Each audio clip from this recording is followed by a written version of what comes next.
بسم الله الرحمن الرحيم. الرحمن علم القرآن.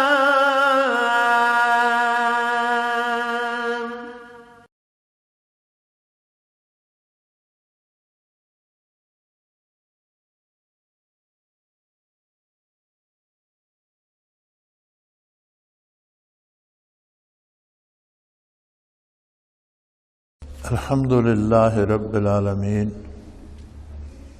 والصلاة والسلام على حبيبه محمد وآله وصحبه أجمعين. أعوذ بالله من الشيطان الرجيم. بسم الله الرحمن الرحيم. يا أيها الذين آمنوا قاتلوا الذين يلونكم من الكفار وليجدوا فيكم غلظة وَاعْلَمُوا أَنَّ اللَّهَ مَعَ الْمُتَّقِينَ.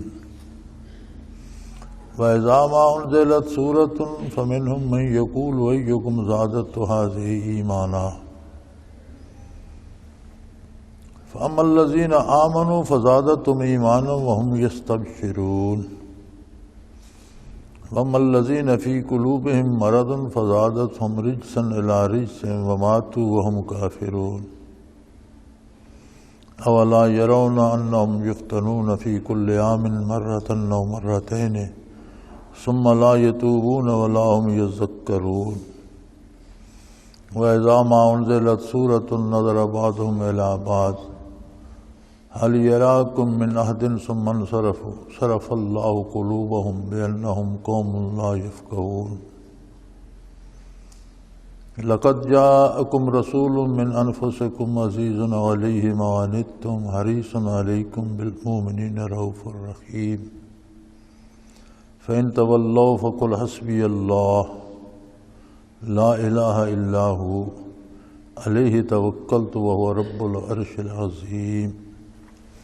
اللهم سبحانك لا علم لنا إلا ما علمتنا إنك أنت العليم الحكيم. مولاي صل وسلم دائما أبدا على حبيبك خير الخلق كلهم. يا أيها الذين آمنوا قاتلوا الذين يلونكم من الكفار وليجدوا فيكم غلظة. جہاد کا حکم، طریقہ اور سلیقہ سکھایا جا رہا ہے، اور اس میں بتایا یہ جا رہا ہے کہ ہر آدمی اس برائی کو دور کرنے کا مکلف ہے جو اس کے قریب تر ہے۔ عجیب انسانی رویے ہیں۔ ہم یہاں بیٹھ کر اپنی اصلاح نہیں کرتے، لیکن وہ دور دراز امریکہ کو بھلا برا کہنے میں بڑا فخر محسوس کرتے، یا یورپین اقوام کو، یا کسی دوسرے ملک کو، یا ہندوستان کو ہی کوئی بھلا برا کہتا رہے، تو فرمایا پہلے جو برائی تمہارے قریب تر ہے پہلے اسے دور کرو۔ تو قریب تر کا مطلب یہ ہوگا کہ پہلے اپنی اصلاح تو کرو، جو برائیاں اپنے اندر ہیں ان کے خلاف جہاد تو کرو، پہلے ان کو دور کرو، پھر جو تمہارے خاندان میں، گھر میں ہیں، جو تمہارے بس میں ہیں، ان کے خلاف کام کرو، جو تمہارے ماحول میں، معاشرے میں، گرد و نواح میں ہیں۔ اور اگر کفار سے مقابلہ آئے تو پھر جو تمہارے قریب تر محاذ ہے اس پر کام کرو۔ قتال کا لفظ ہے یہاں، اور قتال کا معنی جنگ ہوتا ہے، وہ جہاد جو تلوار سے یا اسلحے سے کیا جائے وہ قتال ہوتا ہے۔ یہ جہاد جس میں اسلحہ استعمال ہوتا ہے اور انسانی جانیں جاتی ہیں، اس کا فیصلہ فرد واحد نہیں کر سکتا کہ میں کہہ دوں فلاں کو قتل کر دو جہاد ہو جائے گا، یہ جہاد نہیں ہوگا۔ اس کے لیے اسلامی حکومت، مسلمان حکومت فیصلہ کرے گی کیونکہ یہ قتال بین الممالک ہوتا ہے، افراد کے درمیان قتال جہاد نہیں ہوتا، لوگ آپس میں لڑ پڑیں تو یہ جہاد نہیں ہوتا، یہاں سے اٹھ کے 10 بندوں کو قتل کریں یہ جہاد نہیں ہوتا۔ جہاد وہ مقابلہ ہے جو اسلامی ریاست اور غیر اسلامی طاقتوں کے درمیان ہوتا ہے، اسے جہاد کہتے ہیں۔ اب اس کے لیے ضروری ہے کہ جو اسلامی ریاست کی ذمہ دار لوگ ہیں، جو حکمران ہیں، جو صاحب اقتدار ہیں، وہ فیصلہ کریں اور وہ حکم دیں۔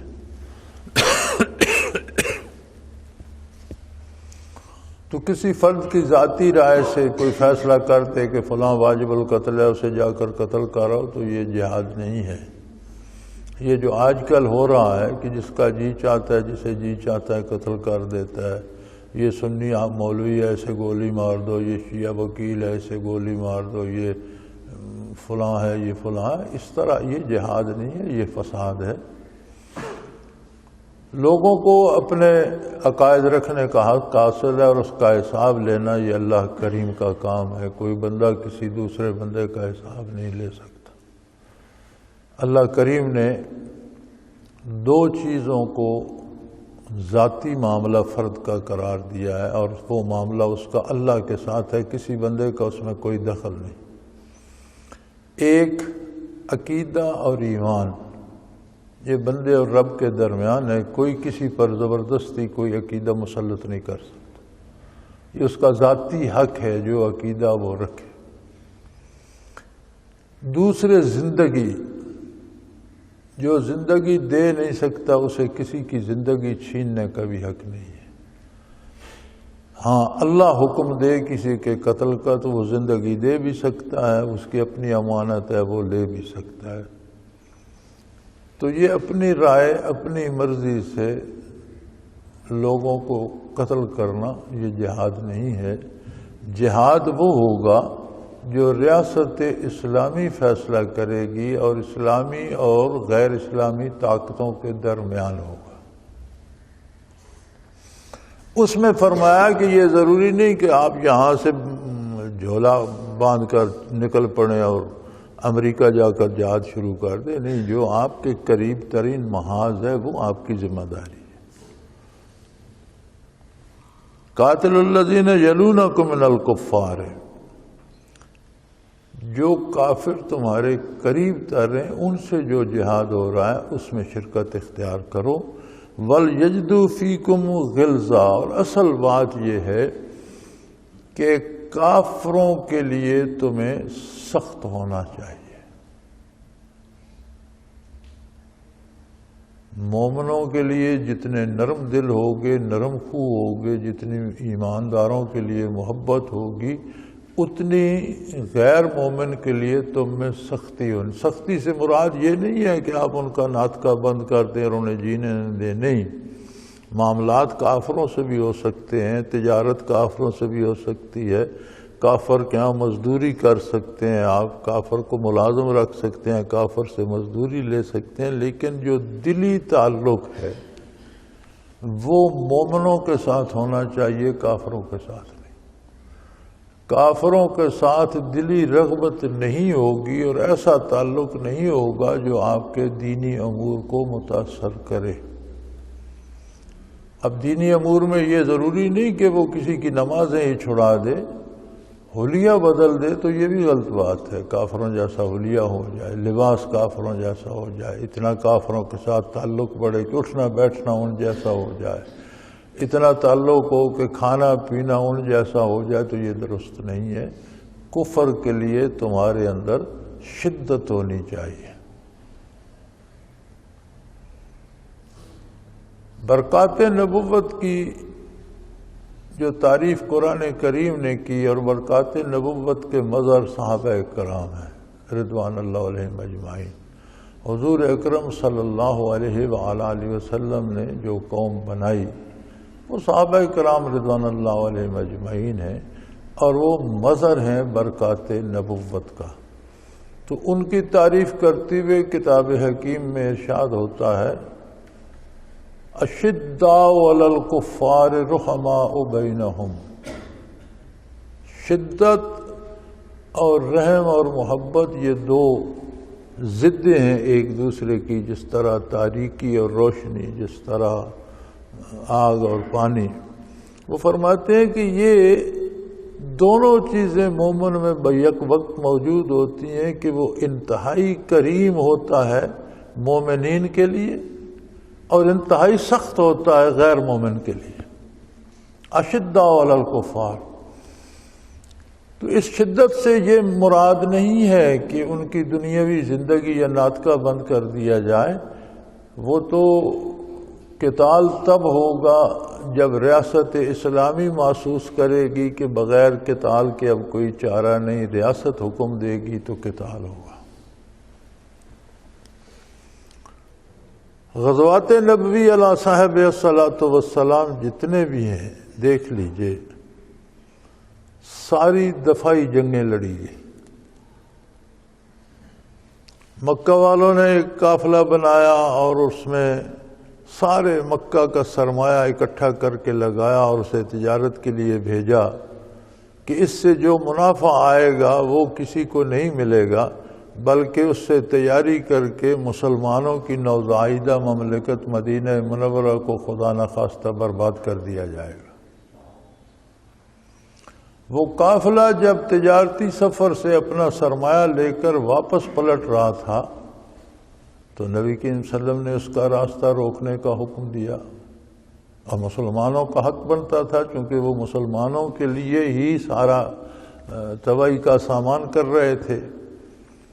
اب اللہ کو کچھ اور ہی منظور تھا، قافلے والوں کو کسی طرح بھنک پڑ گئی، انہوں نے فوراً مخبر دوڑایا، مکہ مکرمہ اطلاع ہو گئی، مکہ مکرمہ سے 1000 کا لشکر جرار قافلے کی حفاظت کے لیے آ گیا۔ حضور صلی اللہ علیہ وسلم 313 جانثاروں کے ساتھ نکلے، آپ بھی بدر میں پہنچ گئے، مکہ والے بھی بدر میں پہنچ گئے، اور بدر کے ساتھ ہی چھوٹی سی پہاڑی ہے، اس کے پیچھے سمندر ہے، سمندر کے کنارے قافلہ رکا ہوا تھا۔ تو جب قافلے والوں کو پتہ چلا حضور کی آمد کا تو انہوں نے راتوں رات اپنے اونٹ لادے اور نکلنے کی کوشش کی اور قافلہ نکل گیا۔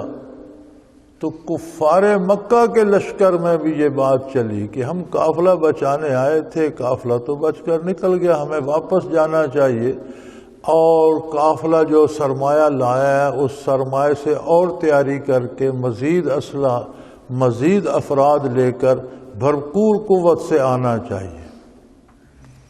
لیکن کچھ لوگ اس بات پہ اڑ گئے کہ اب آ ہی گئے ہیں، خصوصاً ابی جہل کا یہ اصرار تھا کہ جب ہم میدان میں آ گئے ہیں تو ہم ایک لشکر جرار ہیں، آزمودہ لوگ ہیں، سارے جنگ کے تجربہ کار، اور وہ ہمارے سامنے بہت تھوڑی سی تعداد میں ہے، 313 کل افراد ہیں، ان کے پاس اسلحہ بھی نہیں ہے، 8 تلواریں ہیں، 6 تلواریں ہیں، 8 زرے ہیں اور 8-10 گھوڑے ہیں، سواری کے اونٹ نہیں ہے، خوراک ان کے پاس نہیں ہے، اسلحہ نہیں ہے۔ مدینہ منورہ سے نکل کر خود نبی کریم اور آپ کے جانثار یہاں بدر میں آ گئے، یہ اچھا موقع سے ضائع نہیں کرنا چاہیے۔ تو وہاں بھی باصرار مکہ والوں کے اصرار پر جنگ ہوئی، انہوں نے اصرار کیا کہ جنگ ہو، تو یہ ایک دفاعی جنگ تھی۔ احد کی بارے سیدھی سی بات ہے، مدینہ منورہ پر حملہ آور ہوئے اور جنگی، اور پھر جتنے غزوات ہوئے ہیں جہاں سے اسلامی ریاست کو خطرہ پیدا ہوا وہ دفاعی جنگ کی گئی۔ تو جہاد کا فیصلہ ریاست اسلامی کرتی ہے کہ جہاں سے ریاست کو یا ریاست کے مفادات کو خطرہ پہنچتا ہے اور سوائے جنگ کے کوئی دوسرا راستہ نہیں ہوتا، تو پھر وہ ریاست فیصلہ کرتی ہے کہ اس کے خلاف یا فلاں کے خلاف یا فلاں حکومت کے خلاف یا فلاں گروہ کے خلاف جہاد کیا جائے، تو یہ جہاد ہوتا ہے۔ ہر کوئی اپنے گھر میں بیٹھ کر دوسرے کو کافر قرار دے کر قتل کرنا شروع کر دے، یہ جہاد نہیں ہے۔ جس طرح ہمارے ملک میں افراتفری بنی ہے، جس کا جی چاہتا ہے، جس کو جی چاہتا ہے گولی مار دیتا ہے اور سمجھتا ہے میں مجاہد ہوں، یا بارود باندھ کے خود کو بھی تباہ کر دیتا ہے اور بندے بھی 50 60 60 70 70 بندے اڑا کے رکھ دیتا ہے اس امید پر کہ میں جنت جا رہا ہوں، یہ خودکشی ہے اور ان قتلوں کا الزام اس پر مزید ہے۔ ہاں، جہاد کا سلیقہ یہ بتایا کہ یہ بھی درست نہیں ہے کہ آپ یہاں سے نکل کر کہیں دوسرے ملک میں جا کر جی میں جہاد کر رہا ہوں، نہیں، تمہارے ذمے سب سے پہلے اس سرزمین کی حفاظت ہے جس میں تم بستے ہو، ان شہروں کی حفاظت ہے جن میں تم رہتے ہو۔ ان کو خطرہ درپیش ہو تو پہلے وہاں مقابلہ کرو۔ اور اصل بات یہ ہے وَلْيَجِدُوا فِيكُمْ غِلْظَةً، اصل حقیقت یہ ہے کہ کافروں کو تم سے کسی نرمی کی امید نہیں ہونی چاہیے۔ اس کا مطلب یہ نہیں ہے کہ کافر بیمار ہے تو اس کی بیمار پرسی نہ کرو، یا اسے دوا نہ دو، یا اسے فی سبیل اللہ مدد نہ کرو، یا کافر کا پانی بند کر دو، اس کے دکان سے سو، یہ نہیں۔ مطلب یہ ہے کہ دلی تعلق تمہارا کافر کے ساتھ نہیں ہونا چاہیے، تمہارا دل ایمان والوں کے ساتھ ہونا چاہیے۔ معاملات دنیاوی جو ہیں وہ چلتے رہتے۔ اگر ریاست اسلامی میں کوئی کافر رہتا ہے تو اس کی جان، مال، آبرو کا تحفظ ریاست اسلامی کی اور مسلمانوں کی ذمہ داری ہے۔ ریاست اسلامی پہ حملہ ہوتا ہے تو کافر جزیہ یعنی ٹیکس دیتا ہے۔ لڑائی لڑنا کافر کا کام نہیں ہے، دفاع کرنا خود مسلمانوں کا کام ہے۔ جہاد مسلمان کریں گے، کافر کا تحفظ بھی ان کی ذمہ داری ہے۔ لیکن قلبی تعلق جو ہوتا ہے، علامہ ابن خلدون اپنے مقدمے میں لکھتے ہیں کہ ان چیزوں کا بہت بڑا اثر ہوتا ہے میل جول کا، بلکہ وہ بڑی بڑی عجیب باتیں اس میں لکھتے ہیں۔ وہ فرماتے ہیں کہ اگر آپ کسی مرغی کو کھانے میں دانہ پانی جو اسے دیتے ہیں اس کی غذا میں اونٹ کا گوشت ملا دیں اور تھوڑا تھوڑا اونٹ کا گوشت کھا تو آپ دیکھیں گے اس کا انڈا 1.5 گنا بڑا ہو جائے گا۔ وہ جو اس گوشت کی تاثیر ہے اس سے اس کے انڈے کا سائز بڑا ہو جائے گا۔ وہ فرماتے ہیں لوگ بھی جب ایک دوسرے سے ملتے ہیں تو جو غالب تاثرات جس کے ہوتے ہیں، جسے آپ انگریزی میں ڈومینیٹنگ پرسنالٹی کہتے ہیں، جس کی پرسنالٹی ڈومینیٹنگ ہوگی دوسرا اس کا اثر لے جائے گا، اور اس کا نتیجہ پہلا علامہ ابن خلدون فرماتے ہیں یہ ہوتا ہے کہ اسے اس کی رسومات عزیز ہو جائیں گی، وہ اس جیسا لباس پہننا چاہے گا، اس جیسی شکل بنانا چاہے گا، اس جیسی ٹائی باندھنا چاہے گا، اس جیسے جوتے اس جیسے پہننا چاہے گا، کھانے پینے کی عادات چونکہ اس میں وہ خود کو مغلوب، اس کو غالب سمجھتا ہے تو اس جیسا بننے کی کوشش کرے گا۔ انگریز چلا گیا لیکن ہم ابھی تک انگریزی تہذیب کے اثر سے نکل نہیں سکے۔ آپ دیکھ لیں ہمارا کیا حال ہے، ہم بالکل وجود ہمارے دیسی ہیں لیکن لباس، میک اپ، عادات وہ ساری، بلکہ ہم انگریزوں سے زیادہ منہ ٹیڑھا کر کے انگریزی بولنے کے عادی ہیں۔ زبانیں جاننا اچھی بات ہے لیکن کسی زبان کا غلام ہو جانا صحیح نہیں ہے۔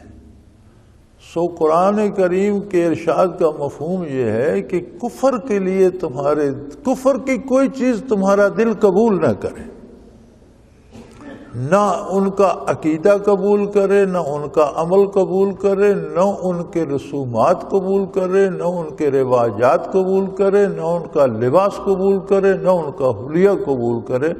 کفر کو تمہارے ساتھ، کفر کے لیے تمہارا دروازہ بند ہونا چاہیے۔ وَلْيَجِدُوا فِيكُمْ غِلْظَةً، تمہارے اندر سختی ہونی چاہیے کہ تم کفر کو رد کر سکو۔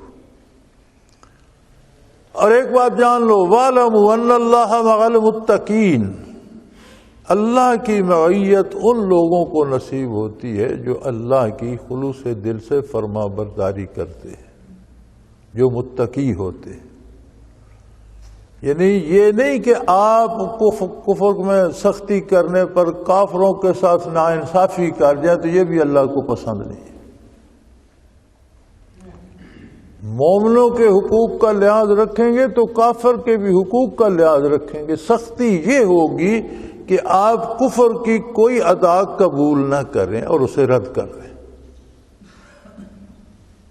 سختی سے یہ مراد نہیں ہے کہ جہاں کوئی کافر بیٹھا ہے ہم اس ڈنڈے لے کر اس کو پیٹنا شروع کر دیں یا اسے گولی مار دیں یا اس کا گھر لوٹ لیں یا اس کی عزت لوٹ لیں یا اس کی زمین چھین لیں یا اس کا کاروبار چھین لیں، نہیں۔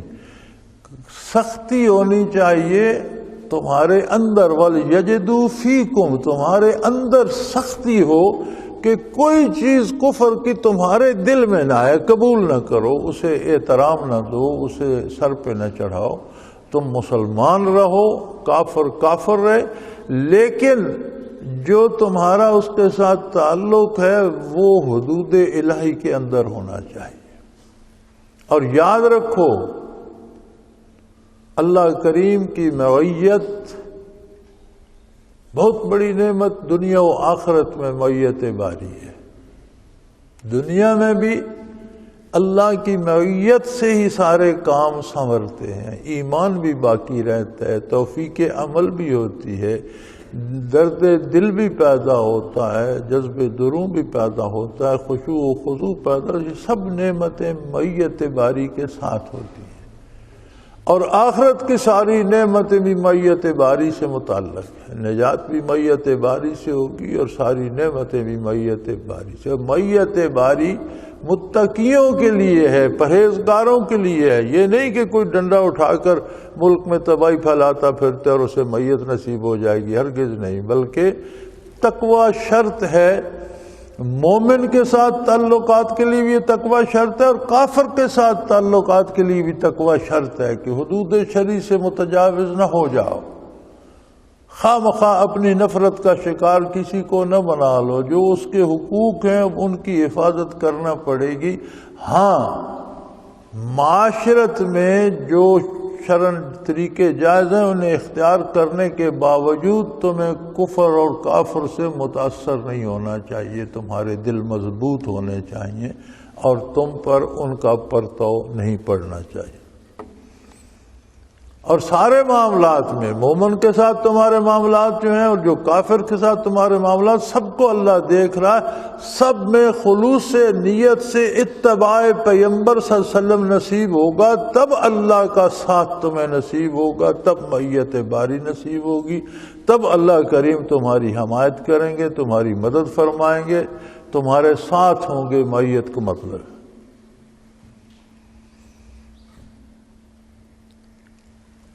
اور بد نصیبوں میں ایسے لوگ بھی ہیں، یعنی کفر کے پرتو کا یہ حال ہے کہ جن میں کفر کی جھلک آتی ہے تو بظاہر کلمہ بھی پڑھتے رہیں تو وہ منافق ہو جاتے، دل میں عظمت الہی نہیں رہتی، اتباع رسالت کا شوق نہیں رہتا، اطاعت الہی کا جذبہ سرد پڑ جاتا ہے، تو دل سے یقین کمزور پڑ جاتا ہے۔ بظاہر بندہ کلمہ پڑھتا رہتا ہے لیکن جو کیفیت دل میں ہوتی ہے وہ کمزور پڑ جاتی ہے۔ تو فرمایا جو لوگ کفر کے لیے سختی ان کے دلوں میں نہیں ہوتی، دل کے دروازے کفر کے لیے بند نہیں کر دیتے، وَإِذَا مَا أُنزِلَتْ سُورَةٌ فَمِنْهُم مَّن يَقُولُ أَيُّكُمْ زَادَتْهُ هَٰذِهِ إِيمَانًا،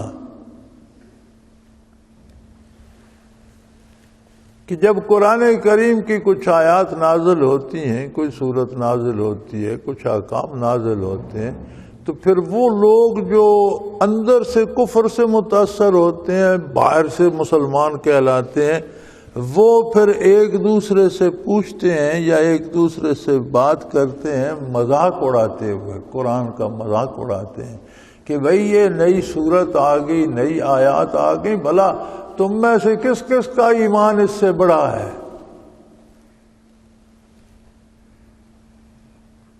ایمان میں کمی بیشی ایک شرعی مسئلہ ہے اور یہ ہوتی رہتی ہے۔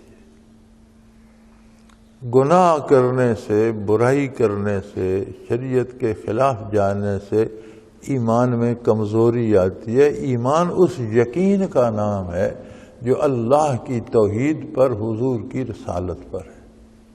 تو جب ہم خدا نخواستہ اللہ یا اللہ کے رسول صلی اللہ علیہ وسلم کی نافرمانی کرتے ہیں تو اس یقین میں کمزوری آتی ہے، اور جب ہم اطاعت کرتے ہیں تو اس میں اضافہ ہوتا ہے، اور اسے کہتے ہیں ایمان میں کمی یا زیادتی۔ تو جب کوئی صورت نازل ہوتی ہے تو چونکہ کلام الہی ہے، کلام میں متکلم کا پرتو جمال ہوتا ہے۔ آپ تجربہ کرنے کے لیے کسی بچے کو، کسی بندے کو کچھ لوگوں کی مجلس میں چھوڑ دیں، شعراء کی مجلس میں چھوڑ دیں، تو آہستہ آہستہ آپ دیکھیں گے کہ اگر وہ شعر کہہ نہیں سکتا تو شعر سمجھنا شروع کر دے گا، اسے اس کی سمجھ آ جائے۔ کسی کو کسی اور فن والے کے پاس چھوڑ دیں، کوئی کسی کاریگر کے پاس بٹھا دیں، تو وہ کاریگر نہ بن سکا تو اس فن کے رموز سمجھنا شروع کر دے گا۔ کسی کو آپ بٹیر لڑانے والے کے پاس چھوڑ دیں، وہ سال 2 سال ان کی مجلس میں رہے، تو وہ ایک دن آپ دیکھیں گے خود بھی بٹیر ہاتھ میں لیے پھرتا ہوگا۔ وہ ان کی مجلس، ان کی صحبت کا جو اثر ہے اس کے دل میں اس کی محبت پیدا کر دے۔ جس شعبے کے ساتھ، لوگوں کے ساتھ کسی کو چھوڑ دیں، ان کا اثر اس میں آ جاتا ہے۔ تو اگر کسی کو کلام باری نصیب ہو،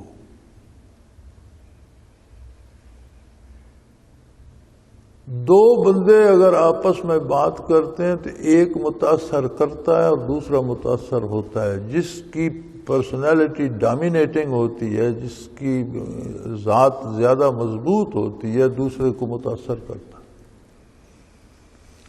آپ کسی کے گانے سنتے رہیں تو آپ متاثر ہو جائیں گے، جی فلاں گانے والا، جی کیا بات ہے، اسی کا سننا ہے۔ تو جب اللہ کا کلام ہو اور اس میں تجلیات باری موجزن ہو اور اس کی ذات کا پرتو جمال ہو، تو مومن کے پاس جب وہ پہنچتا ہے تو اس کے نور ایمان میں تازگی، ترقی اور قوت پیدا ہوتی ہے۔ لیکن منافق پہ اثر نہیں ہوتا، بلکہ منافق پہ الٹا اثر ہوتا ہے، اور پھر وہ مذاق اڑاتے ہیں، کہتے ہیں ایوکم زادۃ ھذہ ایمانا، اپنے دوسرے منافق ساتھیوں کو کہتے ہیں ہاں بھئی نئی صورت آ گئی، نئی آیات آ، بھلا تم میں سے کس کس کا ایمان زیادہ ہوا ہے؟ اللہ کریم فرماتے ہیں فَأَمَّا الَّذِينَ آمَنُوا فَزَادَتْهُمْ ایمانا وَهُمْ یستبشرون۔ میاں جن کا ایمان کامل ہے اور جن کے دل کفر کے لیے سخت ہیں، اور جو کافرانہ رسومات اور کافرانہ نظریات کو دل میں نہیں آنے دیتے، اور جو خلوص دل سے میرے حبیب صلی اللہ علیہ وسلم کی پیروی کرتے ہیں، ان کے ایمان میں زیادتی ہوتی ہے، اور ایسی زیادتی ہوتی ہے ہم یستبشرون کہ ان کے چہروں سے نمایاں ہوتی ہے۔ ایمان کی زیادتی، ان کی خوشی ان کے چہروں پہ کھل اٹھتی ہے، اور ان کے چہروں سے پتہ لگتا ہے کہ اسے کوئی نعمت ملی ہے، یہ حشاش بشاش ہے، یہ خوش ہو رہا ہے، اس نے کوئی انعام جیتا ہے، اسے کوئی دولت ملی ہے، اسے کوئی نعمت نصیب ہوئی ہے۔ وَهُمْ يَسْتَبْشِرُونَ، اور وہ اس سے خوش ہو رہے ہوتے ہیں، یعنی ان کے چہرے کھل اٹھتے ہیں، ان کی آنکھوں میں نور آ جاتا ہے۔ تو قرآن کریم کا ایک ایک لفظ تجلیات باری کا حامل اور امین ہے۔ قرآن کریم کو دیکھنا بھی عبادت ہے، اور قرآن کریم کی تلاوت سمجھ کر کی جائے، معانی و مفاہیم کی سمجھ آئے تو مقصد حیات ہے، پھر اس پر توفیق عمل نصیب ہو تو کامیابی ہے۔ لیکن اگر معنی سمجھ نہیں بھی آتے تو پھر بھی تلاوت قرآن کریم اپنا اثر ایمان کی زیادتی میں چھوڑتی ہے۔ جسے معنی نہ بھی آتے ہوں وہ بھی تلاوت کرتا رہے تو اس کے ایمان و یقین میں زیادتی ہوتی ہے، اور اس کے چہرے پہ بشاشت اور اس کے دل کو خوشی نصیب ہوتی ہے۔ اللہ اللہ اللہ! جس دور میں آج ہم ہیں سارا دن لوگوں سے واسطہ رہتا ہے، کوئی آ رہا ہے کوئی جا رہا ہے. جس کی کہانی سنو وہی دکھوں سے بھرا پڑا. عجیب عجیب مسئلے ہیں لوگوں کے، عجیب عجیب پریشانیاں ہیں، اور جسے دیکھو وہ پریشانی کا شکار ہے. کچھ یہ بھی ہے کہ ہمارے پاس آتی ہی ہیں جو پریشان ہوتے ہیں، جو پریشان نہیں ہوتے وہ آتے نہیں. لیکن ہم تو سارا دن مختلف عجیب و غریب پریشانیاں سنتے رہتے ہیں، اور مجھے حیرت ہوتی ہے کہ ان کے گھروں میں قرآن مجید موجود ہے. اللہ نے ان کو دل بھی دیا ہے، دماغ بھی دیا ہے. ان کے پاس ہر مشکل کی کنجی درود شریف موجود ہے. یہ صرف نبی کریم صلی اللہ علیہ وسلم پر درود ہی بھیجتے رہیں تو اس کی برکات سے بھی ان کی مشکلات حل ہو جائیں.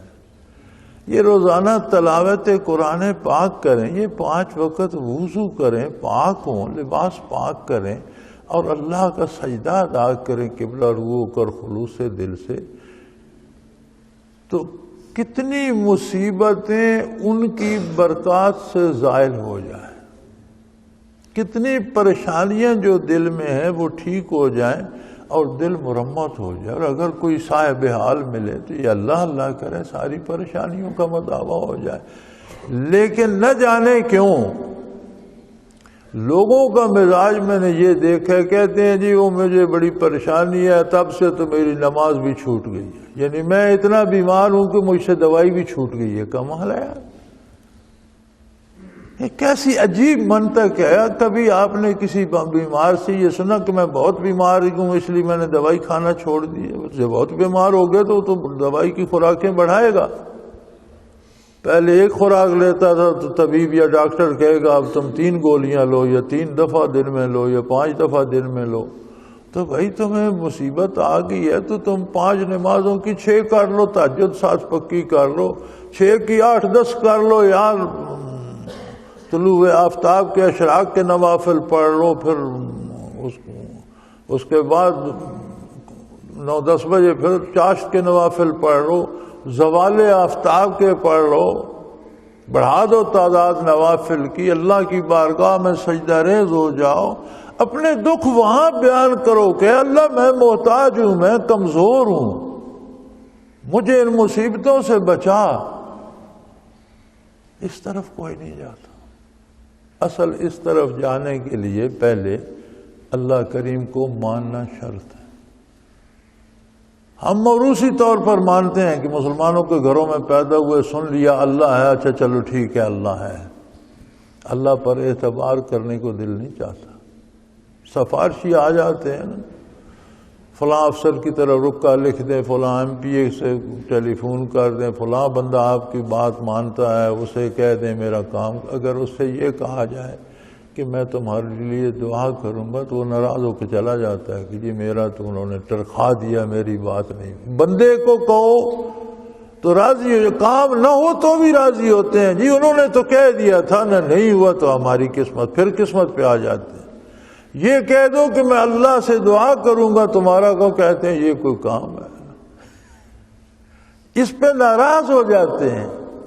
یعنی لوگوں کو یہ یقین ہی نہیں آتا کہ اللہ کی بارگاہ میں عرض بھی کیا جا سکتا ہے اور اللہ کر بھی سکتا ہے. یہ نہیں. تو فرمایا قرآن کریم کو دیکھنے سے بھی ایمان میں زیادتی آتی ہے، تلاوت کرنے سے بھی ایمان میں زیادتی آتی ہے، اور سمجھنے سے بہت زیادہ آتی ہے، اور اس پر عمل کرنے سے نور علی نور ہو جاتا ہے. لیکن یہ زیادتی تب نصیب ہوتی ہے جب پہلے ایمان بھی ہو. فرمایا فَأَمَّا الَّذِينَ آمَنُوا فَزَادَتْهُمْ إِيمَانًا وَهُمْ يَسْتَبْشِرُونَ. جن کا ایمان مضبوط ہے، جن کا ایمان اور عقیدہ درست ہے، جن کو یقین محکم نصیب ہے، ان کو ان آیات اور صورتوں سے ایمان میں مزید زیادتی نصیب ہوتی ہے، اور اس کی چمک ان کے ہم یستبشرون، ان کے چہرے کھل اٹھتے ہیں، وہ خوش ہوتے ہیں، ان کے چہروں پہ چمک آ جاتی ہے. اسی دنیا میں سارے لوگ بستے ہیں یار. مومن بھی، کافر بھی، بدکار بھی، نیک بھی، عام آدمی بھی، علماء حق بھی، عام آدمی بھی، اہل اللہ بھی، اولیاء اللہ بھی، لیکن جو سکون اللہ والوں کو نصیب ہے وہ کیا کسی دنیا دار اور چور اور ڈاکو کو ہے؟ تو اس کے لیے پہلے نور ایمان اور یقین محکم چاہیے، پھر فرمایا قرآن سے زیادتی ہوتی ہے۔ لیکن جن کے وَأَمَّا الَّذِينَ فِي قُلُوبِهِم مَرَضٌ، جن کے دلوں میں بیماری ہے، دل کے امراض اپنے ہوتے ہیں، یہ دل نہیں جو پمپنگ مشین ہے، اس کی بات نہیں ہو رہی کہ کوئی اس کا سٹڈ خراب ہو گیا یا اس کا وال بند ہو گیا، یہ اس کی بات نہیں ہو رہی۔ وہ لطیف قلب جو اس دل کے اندر ہے، جسے انگریزی میں سٹل ہارٹ کہتے ہیں، ایک لطیفہ عالم امر ہے، لطیفہ ربانی ہے جو اس قلب کے اندر ہے، جو اللہ کے نام سے روشن ہو تو اس میں جو خواہشات اور آرزویں پیدا ہوتی ہیں وہ بھی نیکی کی اور اطاعت کی ہوتی ہیں، اور جو زنگ خوردہ ہو جائے، گناہوں سے اسے زنگ لگ جائے، تو پھر اس سے برائی کے خیالات اور بری خواہشات اٹھتی ہیں۔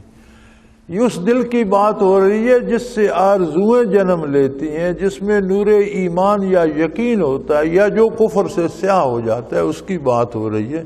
تو فرمایا جن کے قلوب میں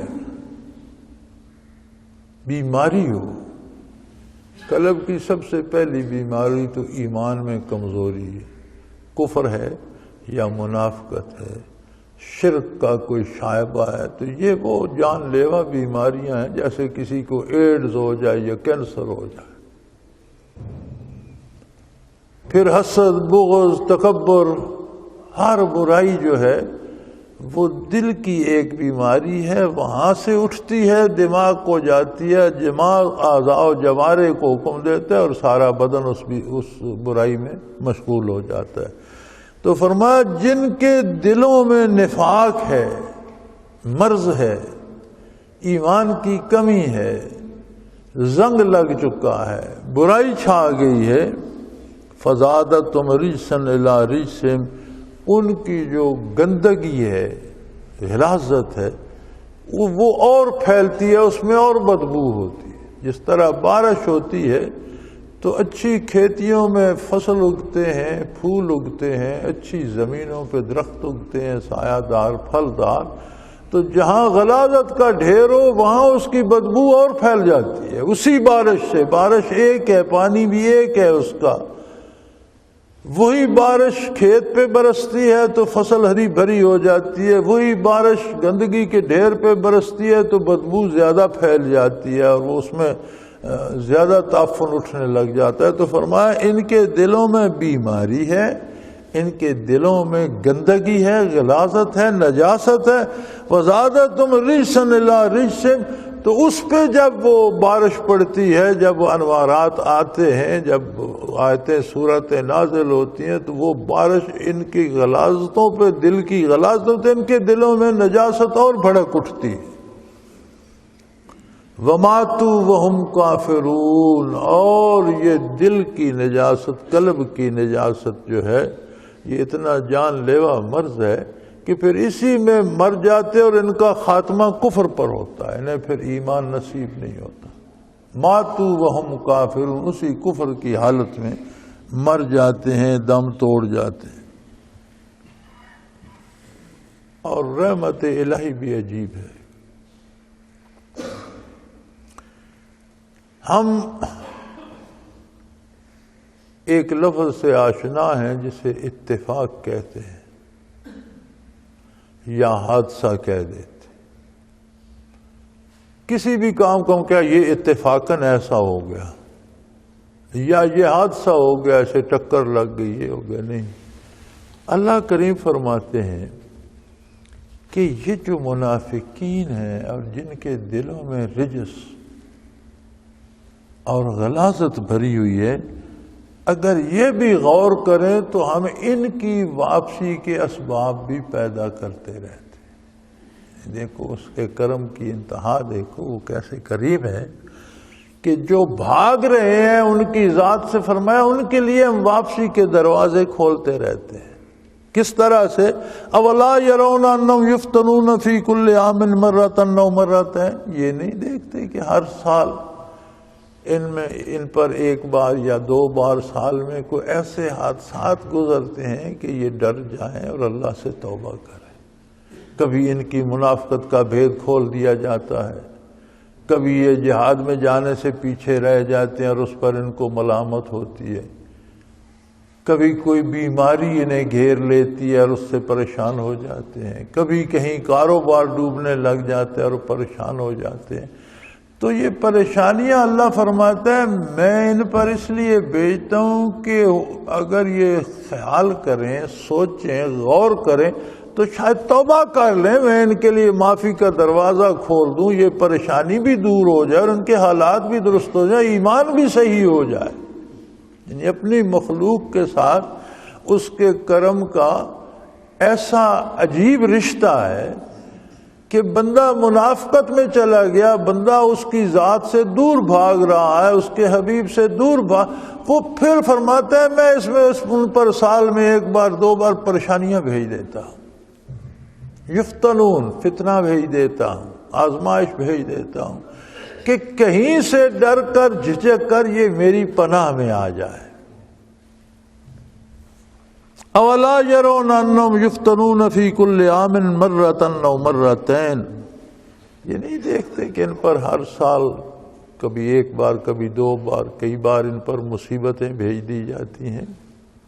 یفتنون، ہر مصیبت کو فتنہ کہا جا سکتا ہے، وہ بیماری کی صورت میں بھی آ سکتا ہے، مقدمے کی صورت میں آ سکتا ہے، کاروبار میں نقصان کی صورت میں آ سکتا ہے، آدمی کے بدنامی کی صورت میں کوئی الزام جو چیز بھی پریشان کر، فرمایا میں ان پر سال میں ایک بار دو بار پریشانیاں بھیج دیتا ہوں۔ مقصد یہ ہوتا ہے کہ یہ ان سے گھبرا کر پناہ چاہیں اور میری پناہ میں آ جائیں تو میں ان کے گناہ بھی معاف کر دوں، ان کا ایمان بھی کامل کر دوں، ان کی دنیاوی مصیبتیں اور اخروی مصیبتیں بھی دور کر دوں۔ لیکن یہ نفاق اور قلب کی نجاست ایسی بیماری ہے، ثم لا یتوبون، یہ پھر بھی توبہ نہیں کرتے، یہ پھر بھی بتوں کے دروازے پہ سجدہ کریں گے، زندہ انسانوں کے دروازوں پہ سجدہ کریں گے، لوگوں کی سفارشیں چاہیں گے، سود پر قرضے لیں گے، مزید برائی میں بڑھتے چلے جائیں گے، لا یتوبون، یہ توبہ نہیں کرتے، ولا ہم یذکرون، اور نہیں یہ نصیحت حاصل کرتے ہیں۔ جو حادثات ہوتے ہیں جنہیں ہم اتفاق کہتے ہیں، یہ اتفاق نہیں ہوتے، یہ نظام قدرت کا ایک حصہ ہوتے۔ کائنات کا مالک ہر چیز کو اپنے نظام کے تحت چلاتا ہے، ہمیں جس کے اسباب نظر نہیں آتے ہم کہتے ہیں یہ حادثہ ہو گیا یا یہ اتفاق ہو گیا۔ دنیا میں اتفاق نام کی چیز نہیں ہوتی، جو وہ کرتا ہے وہی ہوتا ہے، جو اللہ کرتے ہیں وہی ہوتا ہے، جو رب العالمین کرتے ہیں وہی ہوتا ہے۔ تو فرمایا یہ ایسے بد نصیب ہیں، اس کا مطلب یہ ہے کہ ہم پر جو اکثر مصیبتیں اور بیماریاں آتی ہیں، آخر ہم بھی انسان ہیں، ہم میں بھی ایمان میں کمی بیشی ہوتی ہے، ہم سے گناہ ہوتے ہیں، لغزیں ہوتی ہیں، ہم کبھی جھوٹ، اچھا بے شمار گناہ ایسے ہیں جو ہم کر جاتے ہیں ہمیں پتہ ہی نہیں ہوتا، بیٹھے بیٹھے کسی کی غیبت کر دیں گے، بیٹھے بیٹھے کسی پر الزام تھوپ دیں گے، اور آج کل تو یہ عام ہے، یعنی یہ رواج ہو گیا ہمارے میڈیا میں کہ جو بات آئے بغیر تصدیق کے وہ اچھالو، اور یہ ہمارا قومی مزاج بن گیا ہے کہ اتنی سی بات سنو اسے اتنی بنا کر آگے بیان کر دو۔ نبی صلی اللہ علیہ وسلم کا ارشاد ہے کہ کسی بندے کے جھوٹا ہونے کے لیے یہی کافی ہے کہ جو سنے وہی آگے بیان کر دو۔ ہم اس پہ بھی نہیں رہتے کہ جو سنا ہم اسے بڑھا کر بیان کرتے۔ یہ رویے جو ہے فرمایا یہ ایسے ہیں کہ ان سے توبہ کی توفیق نہیں ہوتی اور نہ بندہ نصیحت حاصل کر سکتا ہے۔ وَإِذَا مَا أُنزِلَتْ سُورَةٌ نَظَرَ بَعْضُهُمْ إِلَىٰ بَعْضٍ هَلْ يَرَاكُم مِّنْ أَحَدٍ ثُمَّ انصَرَفُوا صَرَفَ اللَّهُ قُلُوبَهُم بِأَنَّهُمْ قَوْمٌ لَّا يَفْقَهُونَ۔ فرمایا جب کوئی صورت یا کوئی آیت نازل ہوتی ہے تو کنکھیوں سے ایک دوسرے کو تاڑتے ہیں، اشارے کرتے ہیں منافقوں کو، اور کہتے ہیں کوئی دیکھ تو نہیں رہا ہمیں، اور پھر اس مجلس سے کھسک جاتے ہیں۔ یعنی بجائے اس کے کہ اللہ کے نبی کے حضور بیٹھے تھے، پھر وہاں وہی نازل ہونا شروع ہو گئی، نئی آیات آئیں، ان کے ساتھ نئی برکات آئیں، نئی تجلیات آئیں، انہیں قلب میں سموتے۔ قلب تو ان کے پہلے برباد ہو چکے ہیں، وہ چیزیں قلب میں تو تاک ایک دوسرے کنکھیوں سے دیکھ کر پوچھتے ہیں کوئی ہمیں دیکھ تو نہیں رہا۔ یہ بھی خطرہ ہوتا ہے کہ ہمارا بھرم بھی رہے کہ ہم اچھے لوگ ہیں، کوئی دیکھ تو نہیں رہا، اور پھر مجلس سے کھسک جاتے ہیں۔ منصرفو، جو بندہ ہیلے بہانے کر کے نبی صلی اللہ علیہ وسلم کی مجلس مبارک سے کھسک جاتا ہے۔ اب قرآن کا نزول تو خاص ہوتا ہے لیکن حکم عام ہے اور قیامت تک ہے۔ تو نبی کریم جب دنیا میں جلوہ افروز تھے تو بات سمجھ میں آتی ہے صرف ان لوگوں کے جو مجلس عالی میں تھے، نہیں، تب بھی ساری دنیا کے لیے تھی، اور حضور اس عالم آب و گل سے پردہ فرما گئے، تب بھی قیامت تک ساری دنیا کے لیے ہے۔ تو پھر ہم تو حضور کی مجلس میں نہیں، ہم کیسے کھسکیں گے؟ میرے بھائی، ہم جب حضور کی بتائی ہوئی شریعت سے پہلو تہی کرتے ہیں تو ایسا ہی ہے جیسے حضور کی مجلس سے بندہ پیٹھ پھیر جائے۔ جب حضور کے دیے ہوئے دین اور احکام شریعت سے ہم بہانے کر کے جان چھڑاتے ہیں، ہم جان رہے ہوتے ہیں ہمیں سود کھانا ہوتا ہے اور اللہ کے رسول نے منع کر دیا تو ہم اس کا نام منافع رکھ لیتے ہیں۔ کتنی دیدہ دلیری ہے۔ ایک بزرگ ہوا کرتے تھے، یا نور پور دکان ہوتی تھی ان کی، تو اس زمانے میں وہ سود لیتے تھے، تو میں نے ذرائع ہمدردی، میرے تو بزرگوں میں سے تھے، ہمارے بزرگوں کے ساتھ ان کے بڑے تعلقات تھے، تو اس ہمدردی کے لیے ایک دن میں نے ان سے کہا کہ اللہ نے آپ کو بہت پیسہ دے رکھا، آپ کے پاس کسی چیز کی کمی نہیں، تو آپ یہ سود کیوں ڈاکخانے سے لیتے ہیں؟ اس وقت بینک نہیں تھے، ڈاکخانے والے سود دیتے تھے۔ تو مجھے کہنے لگا بیٹا میں جانتا ہوں سود حرام ہے لیکن میں کھاتا نہیں ہوں، میں یہ لے کر غریبوں کو دے دیتا ہوں۔ میں نے کہا بہت اچھا کرتے ہیں، آپ اپنے گھر والوں کے لیے تو بکرے کا حلال گوشت لے جائیں اور کتا مار کر غریبوں کو دے دیں کہ تم بھی گوشت کھا لو، خالی نہ رہو، تو بڑا ثواب ملے گا۔ حرام غریبوں کو دینے کا کون سی چیز ہے کہ آپ حرام غریبوں کو کھلا دیتے؟ ناراض تو ہوئے مجھ سے، لیکن ہمارا ایک عجیب مزاج، اب یہ عجیب، یہی مجلس سے کھسکنے کی بات ہے نا کہ سود لینا نہیں چھوڑنا، جی میں غریبوں کو دے دیتا۔ اسی طرح تعمیل شریعت سے جب ہم بہانے کرتے ہیں نا، اتباع شریعت سے جب ہم ہیلے حوالے کرتے ہیں، تو یہ ویسا ہی جرم ہے جیسا حضور اکرم صلی اللہ علیہ وسلم کی مجلس سے مبارک سے دا لگا کر کھسکنے والی بات ہے۔ تو فرمایا جو یہ جرم کرتا ہے صرف اللہ قلوبہم، یہ تو اس سے پھرتے ہیں، اللہ ان کے دل پھیر دیتا۔